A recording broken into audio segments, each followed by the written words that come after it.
Hey algebras, let's go ahead and talk about quiz 1. I'm making a key.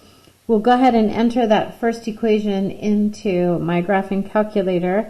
I know that my graph is going to go to the right 1, and I know that it's going to go up 2. That E graph is going to be an exponential graph, so I know it's going to have a horizontal asymptote. That horizontal asymptote is going to be a y is equal to equation, and because this graph is bumped up 2, that's going to be my asymptote. I know that this is growth because it's growing away from the axis. When I look at my domain for an exponential equation, anything can go into my domain. My range is going to be restricted, however, my lowest point is going to approach but never quite reach that asymptote and then continue on. My y-intercept is an easy value to get. All I need to do is look at, if I go over 0, how far up or down does the graph hit the y-axis, and I'm going to go ahead and round that, as the calculator says. So when we look here, I can have my increasing and my decreasing interval. And the way that this works is as I move left to right, every next y is bigger. So that means that the graph is always increasing and it is never going to be decreasing.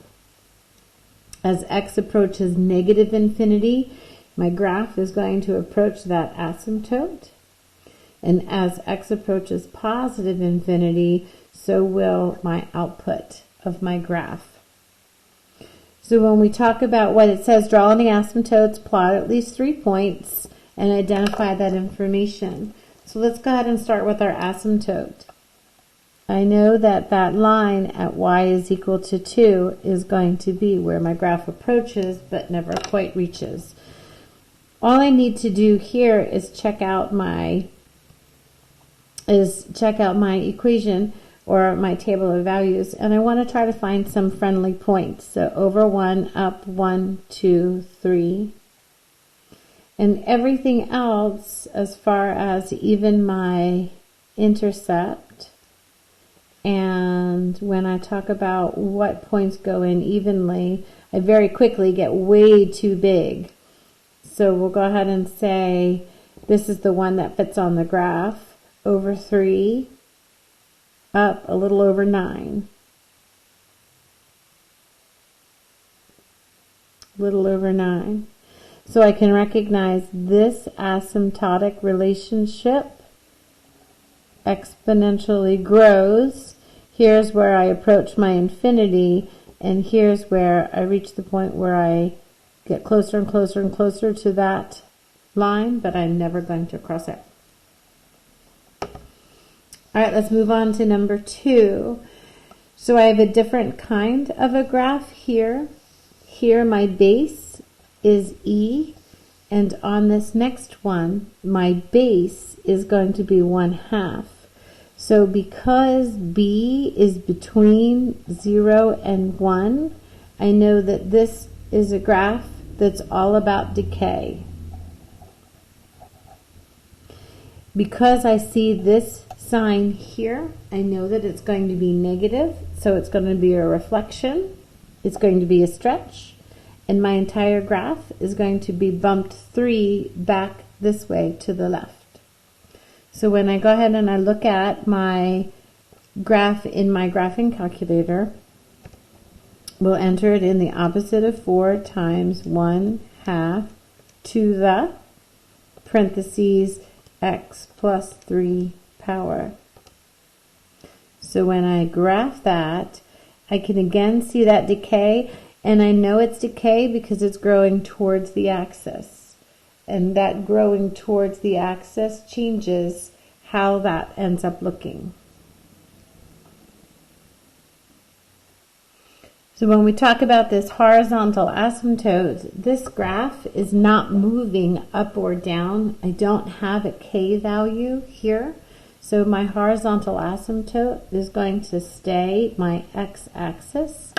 When I go to draw that in, My x-axis is right here, and that's that equation of y is equal to 0. When I look at my domain, any value can go into an exponential function, but my range is limited to what comes out on the graph. So let's go ahead and graph this and find some friendly numbers that we can come close to graphing. Okay, so I recognize -1, -1 is a point, and so is -2, -2, and then I have -3, and down 1, 2, 3, 4, and I can have -4, 1, 2, 3, 4, -1, 2, 3, 6, 7, 8. That's nice that I have all of those friendly numbers. 0 is at -0.5, 1, and you can see I cut it in half and in half and in half, getting closer and closer and closer and closer to that axis without ever crossing it.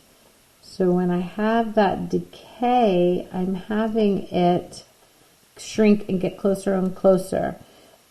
This is a reflection of what we would normally know as a decay, as an exponential decay. When I look at my range, I'm going to come from anywhere from -infinity up to, I'm going to approach that asymptote, but I'm never crossing it. All right. Number 3, which function represents an exponential decay function? Okay, let's look at each of these. If it's decay, I know that that's when my b is between 0 and 1. So I can say that this is not going to be decay because this b is greater than 1. This is not an exponential function. This is a quadratic. Exponential functions are only when I have an x up in the exponent part, so that's not an option either. Here is a base that exists between 0 and 1, and this one has a base of e, so that's not going to be an option because e, remember, is about 2.71, blah, blah, blah, blah. So I know C is the best choice. All right, next up, describe the transformations from y is equal to 2 to the x to this. So this is where I have here what I'm calling my parent function. And when I look at the transformations, I'm going to take each one at a time. So this negative sign is going to mean that it's a reflection.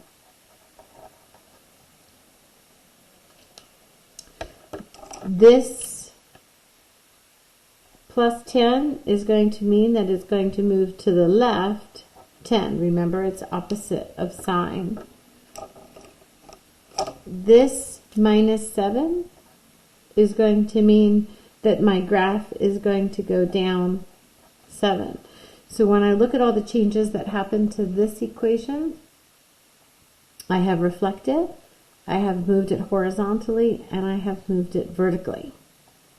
Okay, find the 0. So let's talk again. What we mean by the 0 is always going to be our x-intercept, and that means what value for y.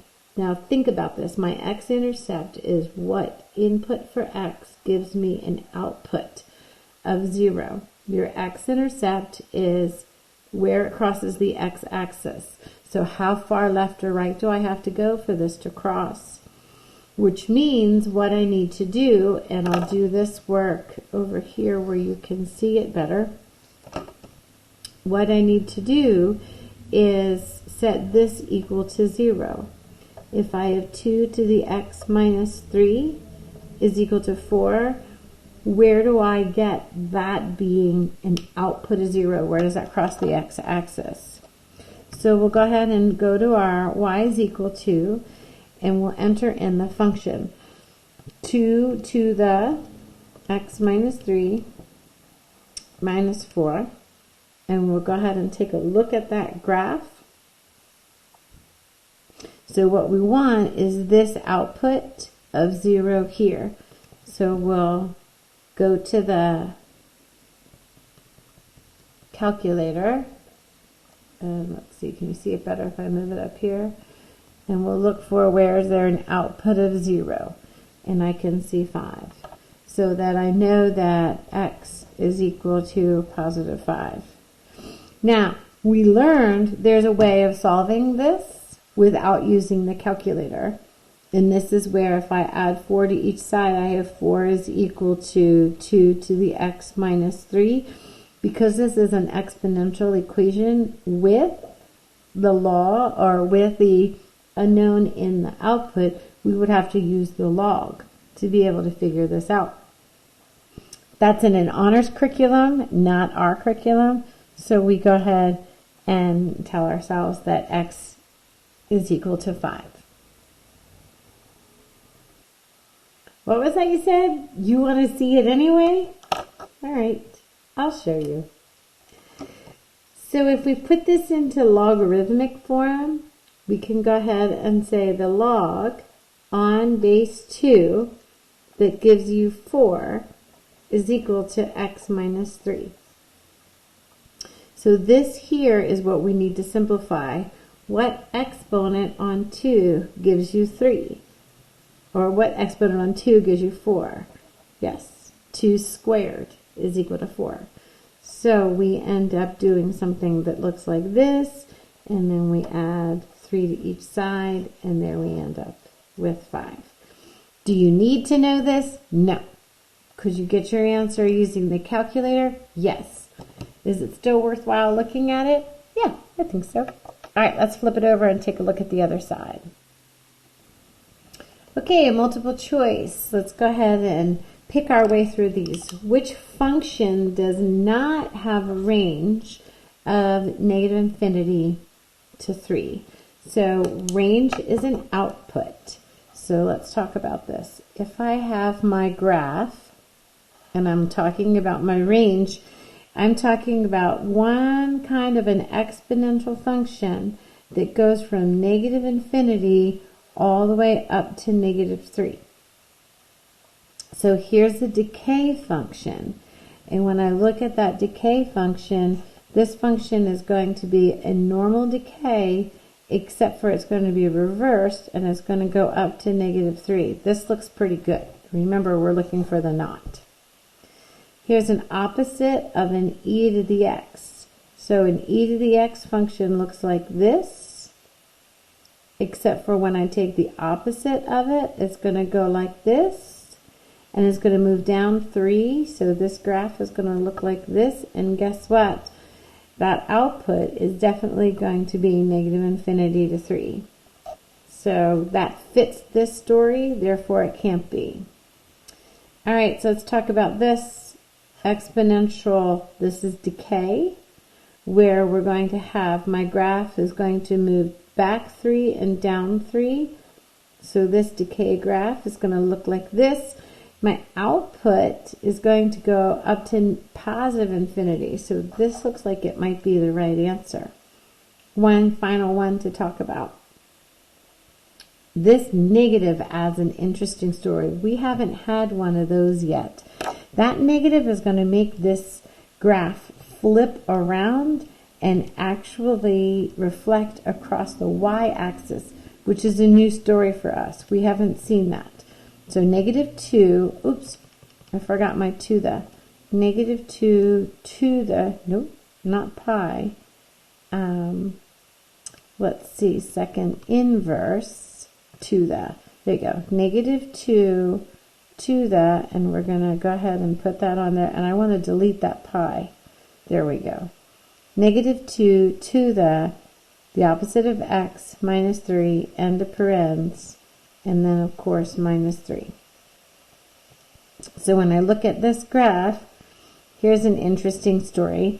It comes up from negative infinity, stops at negative 3, and you can see that that's going to be an exponential graph that's been flipped and flipped. Pretty cool. Okay, so that means that still has it. So we're going to go with C for this answer. Let's check out number 7. What is the decreasing interval of the function? Negative e to the x plus 1 plus 2. Okay, so let's go ahead and graph that. So we're going to say the opposite of e to the x plus 1 plus 2. So when we graph that, it's a exponential growth function that's been reflected, moved back 1 and up 2. So we're asking for where is the decreasing interval? It's going to be, let's see, there isn't one of the functions increasing. I disagree. That's a decreasing function. Negative infinity to positive infinity looks pretty good to me. Now, it definitely does not include 2. And this is not an option, and then this is going to be what our range or our output is. So it was asking for the decreasing interval, and interval is always a conversation of x's. So we'll definitely go with B on that one. All right, A, or number 8. What is f of 7 given this function? So here's what's pretty cool. We can type this function into our calculator. So we'll say that 3 times 2 to the x minus 4, 3 times 2 to the x minus 4 plus 1. We'll go ahead and take a look at that. It's definitely an exponential growth. It's been moved up 1, back 4, and stretched by 3. We don't care about any of that. What we care is if 7 is an input, 25 is an output. So this is really asking, do you understand your input-output? And we want to make sure that we review that as much as we can.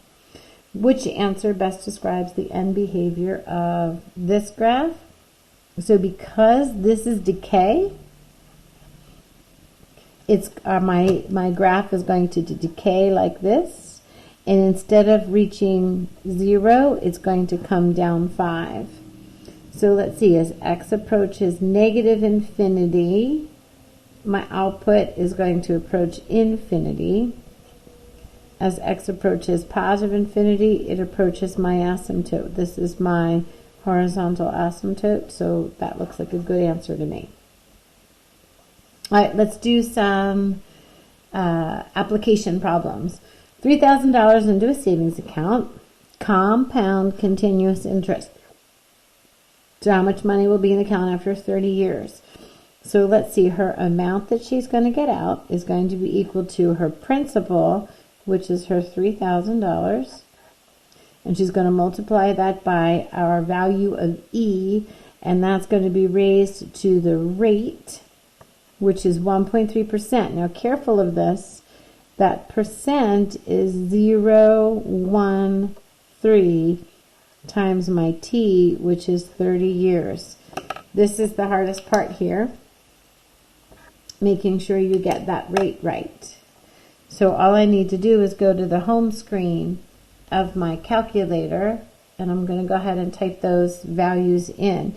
$3,000 times E to the, and the parentheses is going to have my math problem, 0.013 times 30.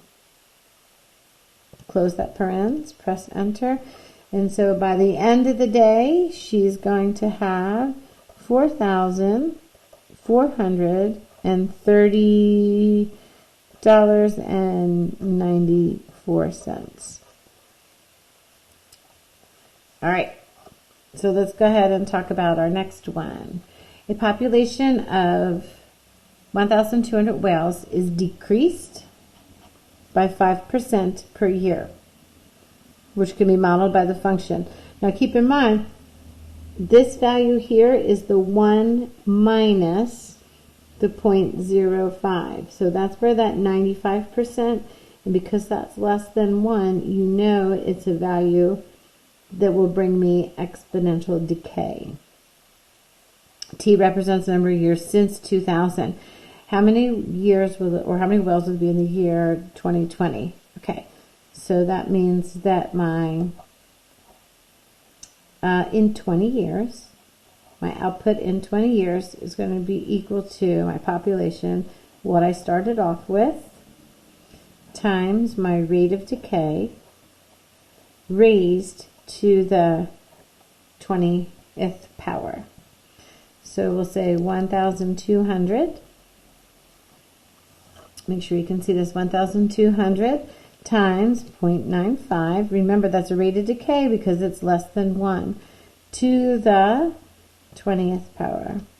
So looks like I'm going to be left with 430 whales. If I start off with 1,200 and over 20 years lose 5% each time, that's going to leave me only with less than half of what I started off with. It's pretty crazy. Okay. During what year will the whale population fall below 600? So we already know it's going to be somewhere between 2000 and 2020. So let's go ahead, show support to work your arm. Okay, so we're going to have to graph this function, and then we're going to have to look at where that t ends up. So we'll go ahead and put this function into the calculator. 12,000 times 0.95 to the, and our t is going to represent our x. So when we graph it, we don't see anything, because these values are way far off the screen. So that's why this hint is here, to use these values for our window. So we can have a minimum of -10, a maximum of 20, and we know that happens because I was down below 600 at that point. My y minimum is 10, but my y maximum, let's start with more whales than I started off with. So then when I graph, I can go ahead and I can see the curve of my whales coming down. Did I get my, so x minimum, x maximum, y minimum, y maximum.